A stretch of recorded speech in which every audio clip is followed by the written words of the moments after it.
കൂട്ടുകാരെ ഇത് കൂട്ട് നല്ല കിണ്ണം കാച്ചിയ പോർക്ക് ഫ്രൈ ഉണ്ടാക്കുന്ന റെസിപ്പി പറഞ്ഞുതരാം കേട്ടോ. പോർക്ക് ആദ്യം കഴുകി വൃത്തിയാക്കി എടുത്തിട്ട് ഉപ്പ്, മഞ്ഞൾപ്പൊടി, ജിഞ്ചർ ഗാർലിക് പേസ്റ്റ്, മുളക് പൊടി, മല്ലിപ്പൊടി ചേർക്കി തരാം കേട്ടോ. മല്ലിപ്പൊടി ഞാൻ പോർക്കിൽ ചേർക്കാറില്ല. അതിനുശേഷം ഗരം മസാല ഇട്ട് ഒരു 90% അങ്ങനെ വേവിച്ചെടുക്കണം, കുക്കറിലോ ഡയറക്റ്റോ.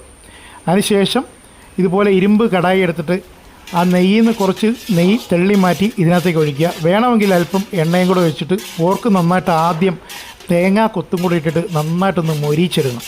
അതിൻ്റെ കൂടെ തന്നെ പച്ച സവോള ഒരു 2-3 സ്ലൈസ് ചേർക്കുക, കറിവേപ്പില, പച്ചമുളക്, വെളുത്തുള്ളി തൊലിയോടുകൂടി ചതച്ച് ചേർത്ത് ഇതുപോലെ കുറച്ച് സ്റ്റോക്ക് വാട്ടറും കൂടെ ഒഴിച്ച് ഇതുപോലെ വരട്ടിയെടുക്കണം. ലാസ്റ്റ് വേണമെങ്കിൽ അല്പം ഗരം മസാലയും കുരുമുളക് പൊടിയും പച്ച വെളിച്ചെണ്ണയും ചേർത്ത് വരട്ടിയെടുത്ത് കഴിക്കാം കേട്ടോ.